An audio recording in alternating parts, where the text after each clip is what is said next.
Pensionato ucciso e fatto a pezzi a Trieste, confessa la compagna 65enne di Libero Foti il delitto al culmine di una lite sul viaggio della donna nel suo paese d'origine, l'Ucraina.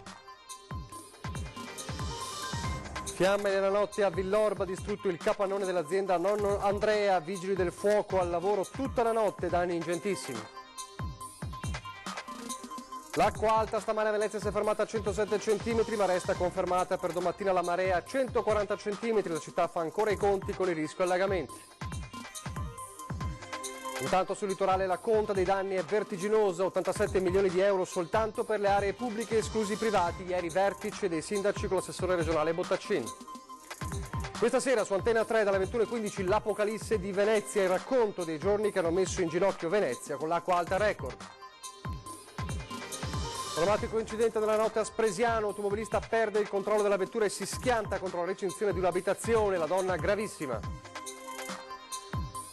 Attacco del popolare comico Natalino Balasso sui social, io fuori dal Teatro Stabile del Veneto per un complotto leghista, la replica infuocata del presidente Beltotto, sono scemenze. Telespettatori di Antena 3, buongiorno e bentrovati, la prima edizione dei nostri telegiornali. Dunque in primo piano la cronaca e apriamo dunque la finestra su Trieste, lo ricorderete, l'efferato delitto di Via del Veltro e la morte di Libero Foti ucciso e fatto a pezzi, la svolta nelle ultime ore con la confessione della compagna dell'uomo. Olena Leri ha confessato di aver ucciso il convivente Libero Foti. Lo ha fatto telefonicamente dall'Ucraina al PM Frezza e agli investigatori della squadra mobile. L'anziano, trovato morto sul balcone di casa il 2 novembre scorso, avvolto in sacchi neri e coperte, si sarebbe opposto al ritorno in Ucraina della convivente. Per questo lei lo avrebbe ucciso al culmine di una lite, forse per difendersi da un'aggressione di lui, colpendolo in testa con una bottiglia e soffocandolo con un sacchetto nero della spazzatura. Svelato dunque il delitto di Via del Veltro grazie alle indagini della mobile coordinate dalla procura, partite con il macabro ritrovamento del cadavere sul terrazzo al terzo piano dello stabile Ater. Determinante la prima testimonianza. La mattina di sabato 12 ottobre i vicini di casa hanno sentito rumori e grida dall'appartamento di Foti. La polizia ha poi accertato che nella stessa giornata alle 14 Olena Leri è partita dall'aeroporto di Venezia con volo diretto a Kiev. La donna aveva acquistato il biglietto aereo il 25 settembre e aveva fatto la spesa pochi giorni prima del 12 ottobre, acquistando tra l'altro sacchi neri per l'immondizia. La lite sarebbe dunque scoppiata per l'opposizione di Libero Foti alla ferma volontà della donna di tornare al suo paese d'origine per raggiungere la figlia e attendere con lei il decorso della grave malattia che aveva da tempo. Raggiunta al telefono, Olena Leri ha spiegato di aver ucciso il suo compagno per respingere i suoi tentativi di colpirla con un coltello proprio attorno alle 5 del mattino del 12 ottobre. Dopo averlo colpito in testa con una bottiglia, lo ha soffocato, ne ha chiuso il corpo in alcuni sacchi neri e dopo averlo avvolto in alcune coperte per meglio spostarlo sul pavimento, lo ha sistemato sul poggiolo. Una testimonianza che combacia con le analisi della scena del crimine della polizia scientifica, che hanno svelato anche un altro particolare. L'uomo è stato accoltellato con un fendente non penetrante al collo e alla mano, verosimilmente dopo la sua stessa morte. Adesso nella Marca trevigiana con la notte di superlavoro dei Vigili del Fuoco per spegnere il rogo che ha devastato il capannone della nota azienda agricola Nonno Andrea.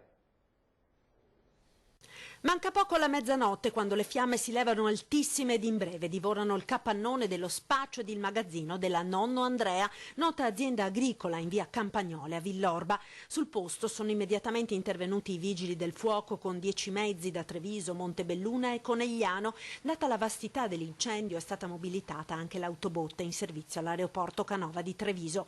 L'intervento per lo spegnimento del rogo e poi per la messa in sicurezza degli impianti e delle altre strutture è durato fino a questa mattina. Le fiamme hanno completamente divorato lo spaccio aziendale ed il laboratorio della ditta. L'intervento dei vigili del fuoco è riuscito a salvare l'abitazione del titolare Paolo Manzan, adiacente alla struttura andata in fiamme, ed il laboratorio. Sono in corso accertamenti per chiarire le cause dell'innesco, sicuramente di natura accidentale. Si ipotizza un cortocircuito. I danni sono ingenti ed è già scattata una gara di solidarietà per questa azienda molto nota per la produzione di ortaggi, conserve conserve, verdure sott'olio, creme e salse molto apprezzate. Altri imprenditori si sono offerti di ospitare in parte del proprio capannone l'attività, così da consentire la ripresa del lavoro nel periodo clou dell'anno, quello che precede le festività natalizie. A Venezia adesso dal nostro Filippo Fois per parlarci dell'acqua alta e la conferma della previsione per domattina a 140 centimetri. Filippo. Sì, buongiorno da Venezia. Dunque, dopo una settimana di pausa, l'acqua alta torna in città dove ancora si stanno contando i danni dell'eccezionale ondata di alta marea che ha provocato più di 1 miliardo di danni. Fortunatamente per questa mattina era stato previsto un livello di 110 centimetri sul livello del mare. Grazie ad un vento da est che ha bloccato la spinta dello scirocco, l'acqua si è fermata a 107 centimetri. Ma la preoccupazione riguarda più la giornata di domani. Il centro maree del Comune di Venezia infatti confermato la previsione che parla di 110 centimetri per le 23 di stanotte e soprattutto, come vi anticipavo, di 140 centimetri per le 8:50 di domani, domenica mattina.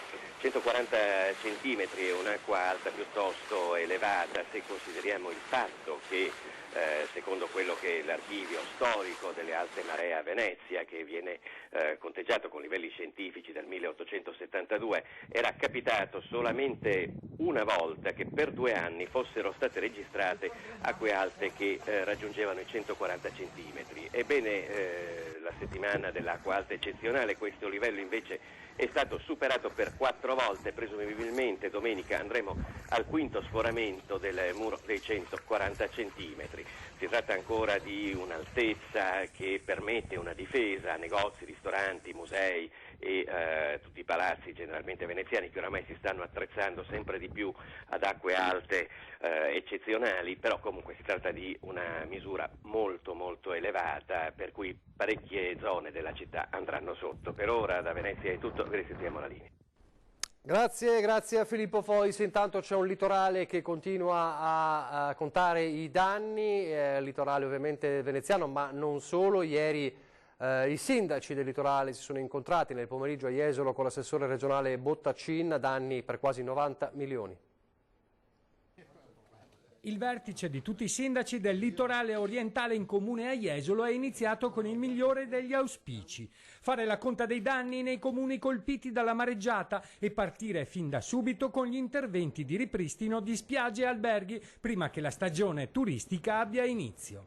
Alla riunione, per parlare con l'assessore all'ambiente e alla protezione civile Giampaolo Bottacin, si sono presentati i sindaci dei comuni di San Michele al Tagliamento, Caorle, Eraclea, Jesolo, Cavallino Treporti, Chioggia, Rosolina, Portotolle e Portoviro, oltre ad alcune associazioni turistiche ed alberghiere. Io ho sentito ieri il capo dipartimento della protezione civile Angelo Borrelli, che mi ha confermato che la prossima settimana dovrebbe esserci appunto la dichiarazione dello stato di emergenza da parte del governo, che stanzierà delle prime risorse che servono per l'immediata, appunto le spese immediate, e dopodiché ci saranno, in base appunto al bilancio che noi stiamo trasmettendo in queste ore al Dipartimento Nazionale, ci saranno, mi auguro, importanti risorse proprio per intervenire nel ripristino di quelli che sono stati i rilevantissimi danni che abbiamo registrato. Dalle notizie che ho io, seppur sono ancora informali, sembra che i danni superino gli 80 milioni di euro, 87 milioni di euro solo per la parte pubblica.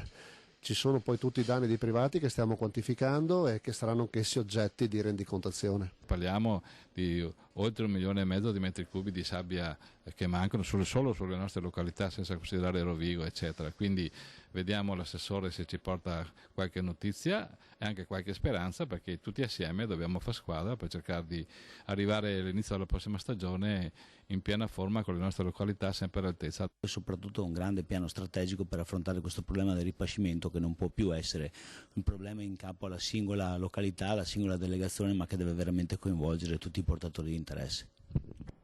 Lo ricordava Filippo Fois poco fa al telefono, è stata una settimana drammatica per Venezia, quella che si è conclusa appunto domenica, e giorni di acqua alta eccezionale. Ebbene, questa sera dalle 21:15 vi racconteremo i giorni drammatici dell'acqua alta da record, a partire dai 187 centimetri di martedì notte della scorsa settimana, e appunto lo faremo con il documentario L'Apocalisse di Venezia, dopo aver seguito con le nostre edizioni straordinarie quanto accadeva a Venezia, il racconto di quei giorni drammatici, le grida disperate ovviamente dei veneziani. L'Apocalisse di Venezia questa sera dalle 21:15, il documentario realizzato dalla nostra emittente.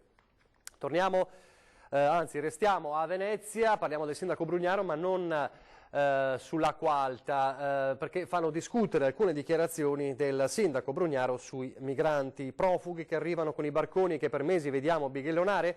Facciamoli lavorare, paghiamoli 8 ore ma facciamoli lavorare 2 ore in più per la comunità. Sono parole che fanno discutere, quelli del sindaco Brugnaro, dalle pagine del Gazzettino. La mia proposta, tutta da costruire e analizzare nei dettagli, è di fare un accordo nazionale con il Ministero del Lavoro d'intesa con il Viminale e affidarne la regia alla Regione. Sulle ore di lavoro in più gratuite per Brugnaro sarebbe una sorta di incentivo, perché dice al momento non fanno niente, bighellonano in città, arrivano con i barconi e aspettano che si dica loro se possono restare o no. Parole evidentemente destinate a far discutere nelle prossime ore.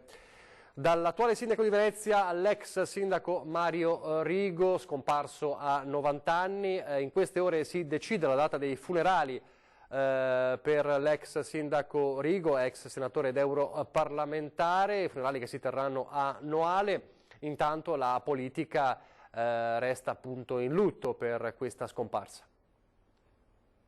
Il mondo della politica è in lutto per la scomparsa di Mario Rigo. Andrea Martella, sottosegretario alla Presidenza del Consiglio dei Ministri, ricorda come Rigo sia stato fino alla fine una voce autorevole con la quale confrontarsi e misurarsi sul presente e sul futuro di un territorio complesso come quello veneziano. Il Presidente del Consiglio regionale Roberto Ciambetti esprime cordoglio per la scomparsa di un vero amministratore pubblico, un uomo delle istituzioni capace di prendere decisioni dolorose pur di non tradire la sua coerenza e onestà intellettuale. Politica e aspetti umani si mescolano tra Venezia e Mestre nel ricordo di chi ha avuto con Rigo una lunga amicizia. Un grande dispiacere per la perdita di un amico, di una persona molto cara che ho frequentato fin da quando ero ragazzo, devo dire. Iniziarono con Mario Rigo, con mio padre, la legge speciale, la prima legge speciale per Venezia, che diede risposta a tutti quei cittadini che abitavano ai piani terra, cioè tutti i piani, tutti i temi molto attuali, no, dopo quello che è successo la settimana scorsa. Purtroppo la sinistra veneziana perde il miglior sindaco di questo secolo, lo dico senza offesa per tutti i sindaci che si sono succeduti, e a farci un esame di coscienza dobbiamo ancora trovare un dirigente e un sindaco di quella levatura. Aveva l'idea che bisognava costruire la squadra e che si lavorava sempre mai da soli, mai per sé. Questo è un insegnamento fondamentale per la vita oltre che per la politica.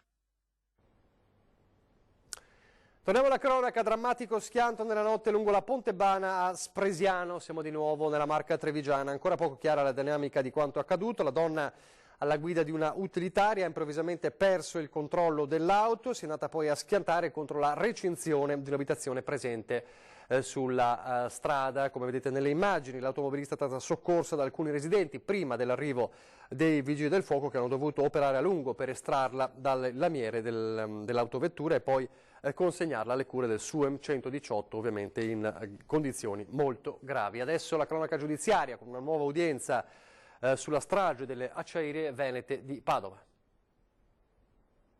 Rinviata al 26 marzo per un errore di notifica l'udienza preliminare del processo sull'incidente alle acciaierie venete del 13 maggio del 2018. Il giudice Elena Lazzarin lo ha stabilito anche per consentire alle compagnie di assicurazione e alle parti civili di accordarsi sui risarcimenti, prima di dover delegare la cosa al giudice stesso. Entro quella data le assicurazioni dovrebbero già dare quanto spetta ai familiari dei 2 operai morti. Sergiu Todita, 39 anni, sposato, una figlia di 14 anni, che morì dopo un mese dall'incidente all'ospedale di Cesena per le ustioni che aveva su tutto il corpo, e Marian Bratu, di 44 anni, che lottò nel centro grandi ustionati dell'ospedale di Padova fino al giorno di Santo Stefano, quando morì.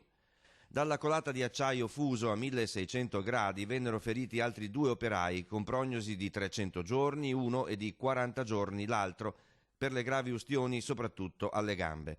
A giudizio andranno 6 persone, tra titolari delle acciaierie, delegati alla sicurezza e alle manutenzioni degli impianti, costruttori e certificatori degli stessi. Torniamo nella Marca, una Marca assediata dai furti in queste settimane, come ben sappiamo, abbiamo raccontato più volte nei nostri telegiornali, mentre il procuratore di Treviso ammonisce sull'utilizzo del sistema ronde che è appunto a rischio illegalità, laddove qualcuno ha riproposto il tema ronde, cioè il comune di Codognè, la gente si divide su questo tema. Siamo stanchi sinceramente di questi fatti perché... E c'è chi ha lanciato l'idea delle ronde? Sì, ma ancora questo forse non è sufficiente. Perseguitati e controllati dai ladri, così si sentono a Codognè. Ciò nonostante nessuno degli intervistati approva le ronde col megafono. Non serve a niente quello, eh? Cosa servirebbe secondo lei? Niente, stare più attenti. Passato il megafono. Sono più intelligenti di noi, forse. Per la maggioranza, più che portare i megafoni per le vie di Codognè, bisognerebbe agire sulle leggi di condanna per chi ruba. Forse le forze dell'ordine non sono aiutate dai giudici più che altro, perché lasciano fuori sempre tutti. Ma per farsi raccontare qualcosa di più bisogna abbassare la camera. Mi fa, guarda che ha bussato a finestra, sabato, non che crede, ieri altro, la mezz'amba per esempio vai da porto da compagno in bagno, che mo luce mi trovo faccia davanti. Il timore non è tanto per il furto, quanto per trovarsi faccia a faccia con i malviventi. Io ho paura per i miei fioi, non per me. Per me ormai sono anche una certa età. Io ho paura di loro, perché insomma, sono casa da sola, in mezzo ai campi, e non è che sia facile.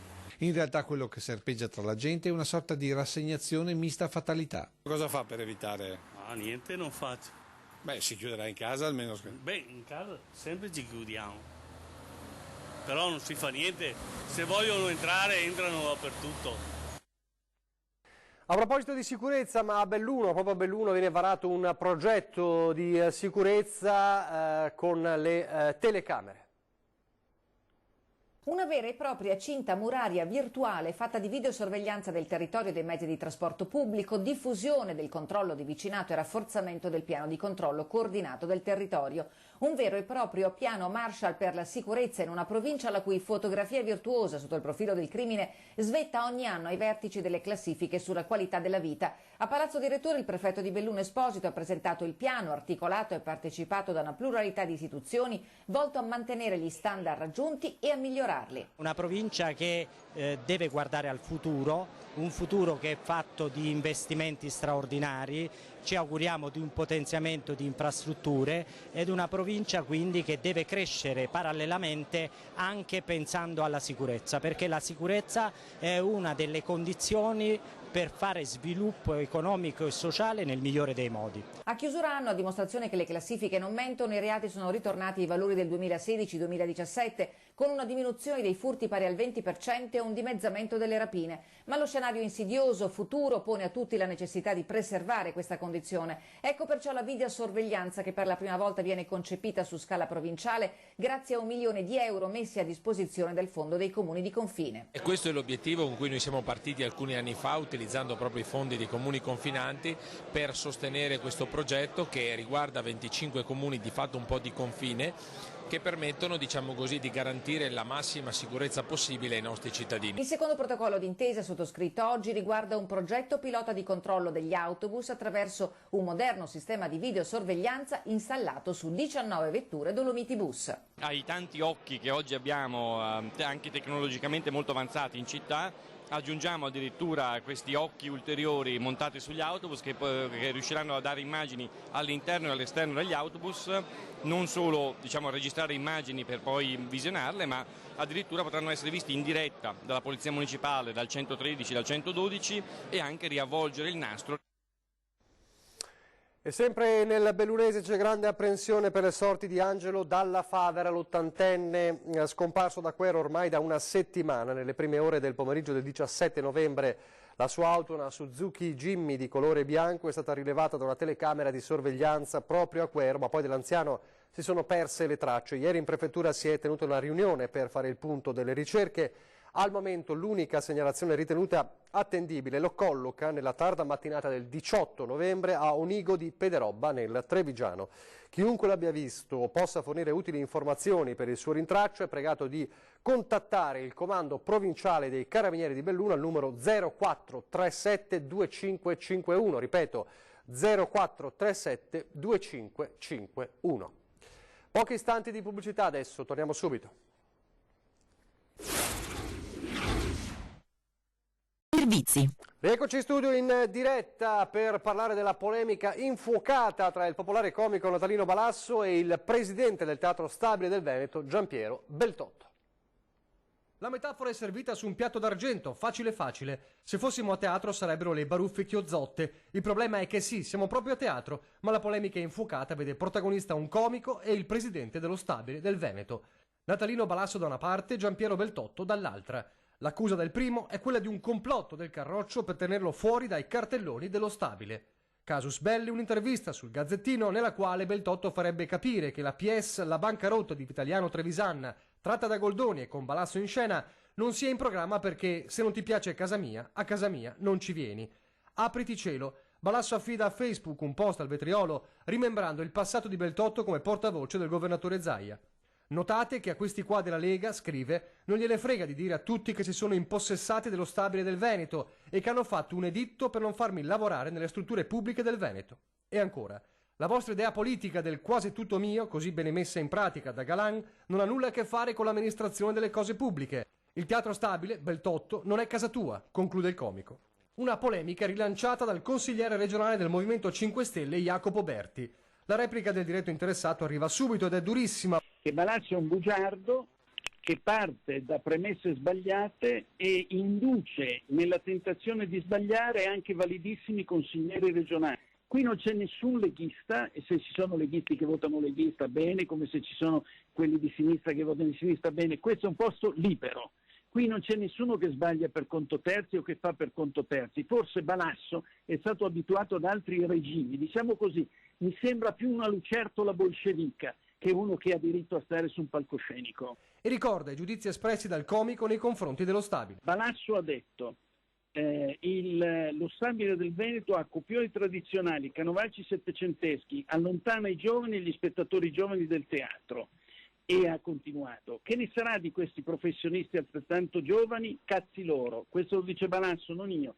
E quando ci hanno declassato ha detto il teatro è l'ultima cosa che interessa, la struttura dello Stabile non ha bisogno di 150 dipendenti, non sono 150, di cui nessuno è artisti, è solo politica. Facciamo così, se uno pensa così perché vuole venire nel mio teatro?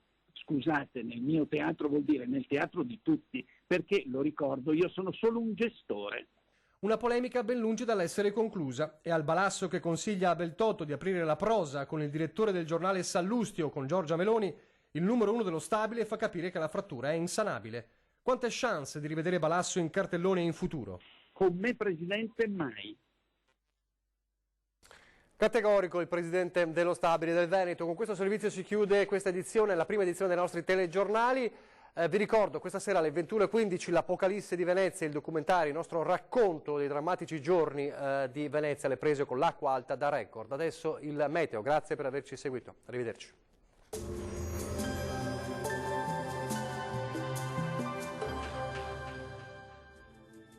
Bentrovati al meteo. Nuovo ciclone sull'Italia, sarà un weekend caratterizzato dal maltempo sul nostro territorio, ma vediamo intanto la situazione di sabato 23 novembre. Sul Veneto precipitazioni diffuse, vedete un po' dappertutto, sulle zone montane, sulla pianura più settentrionale anche di moderata intensità, sulle province più a sud invece della nostra regione fenomeni più sporadici. Attenzione però a possibili fenomeni anche violenti in serata e in nottata. Temperature minime tra 7 e 11 gradi, valori massimi compresi invece tra 10 e 14 gradi. Stessa situazione anche sul Friuli Venezia Giulia, con tempo spiccatamente instabile, rovesci diffusi un po' su tutte le province, a tratti anche forti. Temperature minime tra 9 e 12 gradi, massime comprese invece tra 12 e 16 gradi. Poche novità sul Trentino Alto Adige, dove avremo piogge sparse, meno probabili tuttavia sui settori alpini di confine. Temperature minime sui 4 gradi, massime sui 9 gradi circa. Dal meteo per ora è tutto, buon proseguimento in compagnia di Antenna 3. Arrivederci.